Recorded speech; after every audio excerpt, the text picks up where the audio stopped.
Ah, welcome back. You may have noticed that this room has begun to deteriorate as a result of narrative contradiction. Uh-oh. But not to worry. Now that you're properly informed on good decision-making, we're going to revisit a choice you made just a few minutes ago and see what the correct thing to do would have been. This way, please. This looks less broken.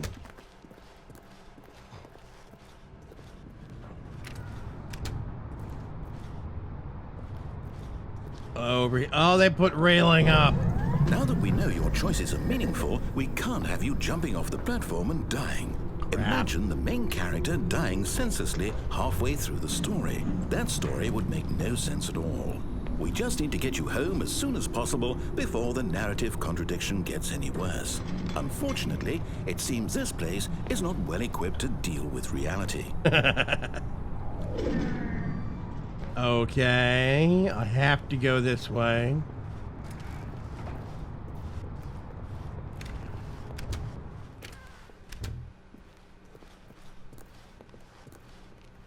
Go all the way down here through the... Oh, they closed the side route door. Almost there. You'll take the door on the left, back to the correct ending, the story will have resolution once again, and you'll be home free in the real world. Okay. Now remember, all you need to do is behave exactly as Stanley would. That means choosing responsibly and always putting the story first. I'm quite sure you'll be up to the task. Just follow my lead and you'll be fine. All right. When Stanley came to a set of 2 open doors, he entered the door on his left. Yep. Door on the left. No! Why did you do that? Uh-oh. Quickly, hurry back in the other direction. Perhaps we're not too late. This is bad. This is bad. I think I broke it. Oh,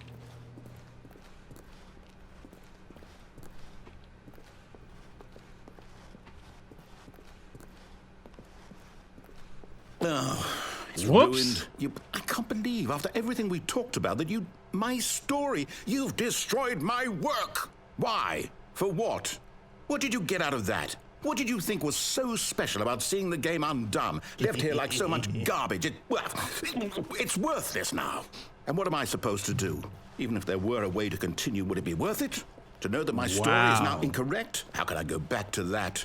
I can't erase that knowledge. I'll have to live with it forever, reliving its impossibility forever. I couldn't live that way. Is it better to shut the game down entirely? To willingly destroy all of my work? I don't know. Oh, God. What's the answer? What do I do? What do I do? Oh, it's getting worse. No, I have to. I have to shut the game down. No. I have to. Don't. I have to. But... Yeah. Oh, that's a weird noise.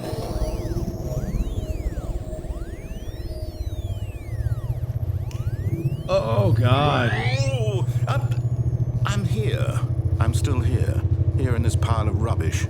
With you. You, who thought you were so clever. Now look where we are. My entire game is destroyed. It was the only thing in the world that was mine, and you've run it into the ground. Sorry? What, did you think that would be funny? Yes. You just had to see? Yep. Didn't I impress upon you how important it was to be like Stanley? I'm not that dumb. He actually knows how to do what I tell him to. He understands that if I say to do something, there's a damn good reason for it. I can't do that. That thought hadn't even occurred to you, had it? Nope. That there's a world outside of you? Nope. You're a child. Yep. Oh, my story. If you'd just gone through the door on the left, you would have seen it. There was a whole underground facility. You would have destroyed it and been victorious. It would have been so perfect. I worked so hard on it. I tried so hard. Whoop. Behave exactly as Stanley would. That means choosing responsibly and always putting the story first. I'm quite sure you'll be up to the task. Just follow my lead and you'll be fine. What happened? Right. When Stanley came to a set of 2 open doors, he entered the door on his left. Yep. Left. 100%. No! Why did you do that? Quickly, hurry. Uh-oh. Behave exactly as Stanley would. That means choosing responsibly and always putting the story first. I'm quite sure you'll be up to the task. Just follow my lead and you'll be fine. All right. When Stanley came to a set of 2 open doors, he entered the door on his left. Left, 100%. Going left. No! Why did you do that? Quickly, hurry. Uh-oh. I think I broke it. Behave exactly as Stanley would. That means choosing responsibly and always putting the story first. I'm quite sure you'll be up to the task. Just follow my lead and you'll be fine. All right. When Stanley came to a set of 2 open doors, he entered the door on his left. Fine. I'll go through the door on the left. Fine. Don't want to, but I will. Yet there was not a single person here either. Feeling a wave of disbelief, Don't get Stanley fired. decided to go up to his boss's office, hoping he might find an answer there. But... broom closet just isn't open now. Coming to a staircase, crap. Stanley walked upstairs to his boss's office. Son of a gun. I was gonna go down, too. Grr. What the heck? Is it different? Stepping inside his manager's office, Stanley was once again stunned to discover not an indication of any human life. Shocked, unraveled, Stanley wondered in disbelief who orchestrated this, until he saw the door with a voice receiver next to it. Surely behind this door lay all the answers to his questions. And beyond all probability, he knew the passcode. He had seen it on his boss's computer just last week. Night Shark 115. Was this the code to open the door? Would it still work? There was only one way to find out. Stanley had been trained never to speak up, but now he would draw from within himself the courage to face the unknown. He drew a sharp breath and then spoke the code. Night Shark 115. Night Shark 115? Night Shark. Stanley spoke the code. Night Shark 115. He spoke it into the receiver. I am. Right there on the wall. Night Shark 115. Stanley can't speak, apparently. I'm sorry, is there a problem? You didn't mishear me, did you? Please speak the code into the receiver. Otherwise, we can't get on with the story. This is a crucial step. Night Shark 115. It's not working. Okay, fine. You're not going to do it. But you know what? It's pretty humiliating to bring you this far, only for you to suddenly decide you have better things to do. I asked you for this one single thing, for your respect. The kind of respect Stanley shows for his choices. He knows what it means to take a story seriously. If you didn't want to see what I had to show you, then why did you come here? You had a choice, you know. You could have gone through the door on the right. You could have done whatever the hell you wanted over there. Why did you come this way? Speak. Say something to me. Explain yourself, you coward. Uh-oh. When Stanley came to a set of 2 open What? doors, But he no- entered the door on his left. What? Stanley? Hello? Are you... I'm up here. Okay. Stanley, please. I need you to make a choice. I need you to walk through Oh, the wait. door. Are you listening to me? Can you hear me? What? Is everything all right? Stanley, this is important. Oh, God, my head hurts so bad. The story needs you. It needs you to make a decision. It cannot exist without you. Do you understand me? Whatever choice you make is just fine. They're both correct. You cannot be wrong here. We can work together. I'll accept whatever you do. I simply need you to take that step forward, please. Choose. Do something. Wow. This is more important than you can ever know. I need this. The story needs it. So, you hear me? Are you there? Are you listening to this? Stanley, are you there? Okay. It's okay, I can wait. You need time to decide. Time to make sure your choice is correct. That is the best choice. That's all right. I'll wait for you to decide what's the right thing to do. Take as much time as you need. And that was the Stanley Parable, apparently. Wow. My brain hurts. Is it gonna? It does. Oh, God. I wonder if there's anything different. All of his co-workers were gone. What could it mean? Stanley decided to go to the meeting room. Perhaps he had simply missed a memo.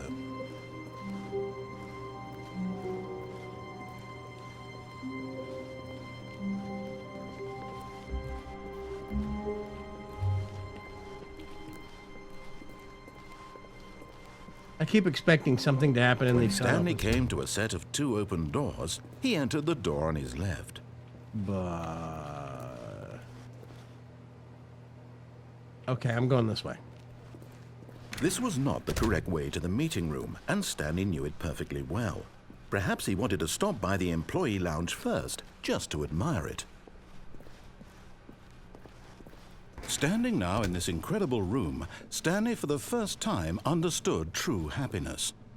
Then the feeling went away, and he felt sad again. Then it came back, and lingered for a minute or two. Now it's only half there, but eager to get back to business, Stanley took the first open door on his left.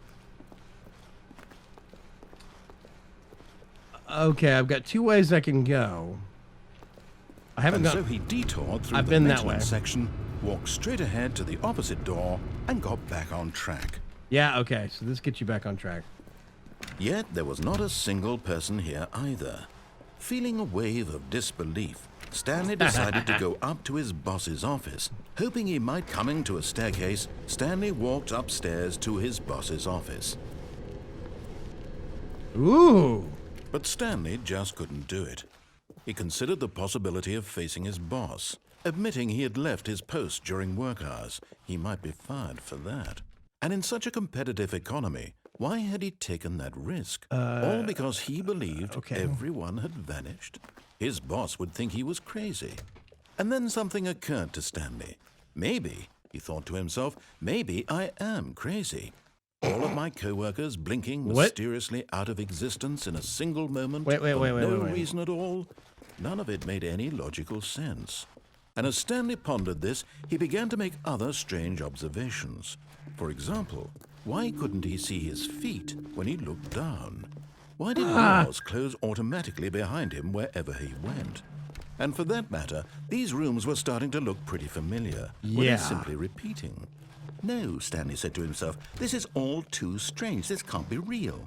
And at last, he came to the conclusion that had been on the tip of his tongue. He just hadn't found the words for it. I'm dreaming, he yelled. This is all a dream. Oh, what a relief Stanley felt to have finally found an answer, an explanation. His co-workers weren't actually gone. He wasn't going to lose his job. He wasn't crazy after all. And he thought to himself, I suppose I'll wake up soon. I'll have to go back to my boring real-life job pushing buttons. I may as well enjoy this while I'm still lucid. So, he imagined himself flying and began to gently float above the ground. No. Then he imagined himself soaring through space on a magical starfield.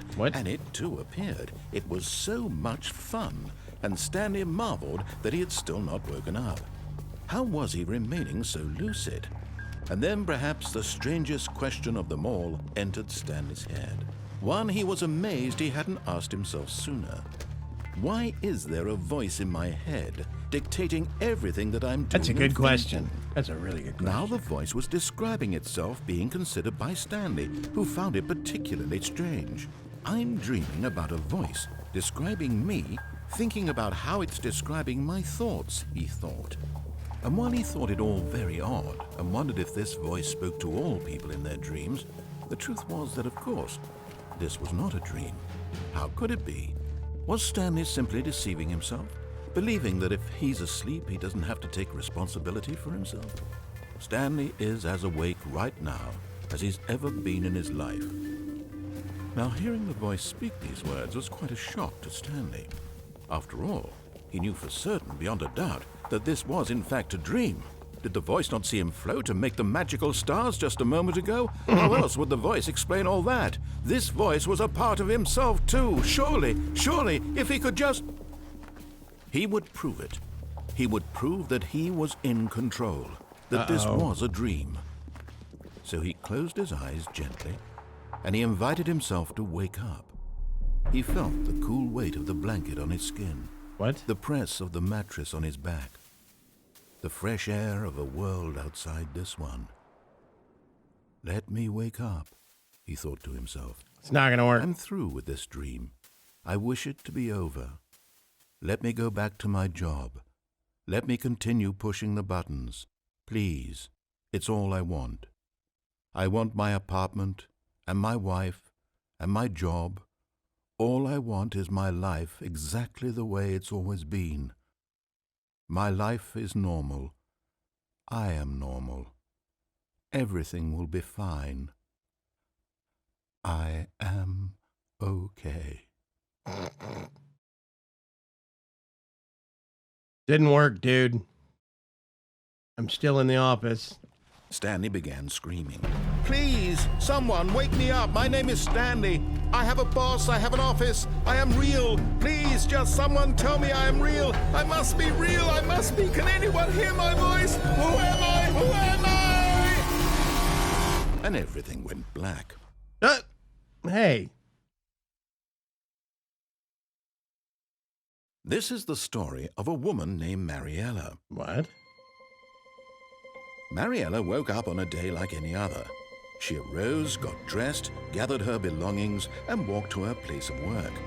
But on this particular day, her walk was interrupted by the body of a man who had stumbled through town talking and screaming to himself, and then collapsed dead on the sidewalk. Oh my God. Though she would soon turn to go call for an ambulance, for just a few brief moments, she considered the strange man. He was obviously crazy. This much she knew. Everyone knows what crazy people look like. And in that moment, she thought to herself how lucky she was to be normal. I am sane. I am in control of my mind. I know what is real and what isn't. It was comforting to think this, and in a certain way, seeing this man made her feel better. But then she remembered the meeting she had scheduled for that day. The very important people whose impressions of her would affect her career, and by extension, the rest of her life. She had no time for this, so it was only a moment that she stood there, staring down at the body. And then she turned and ran. What? Poor Stanley.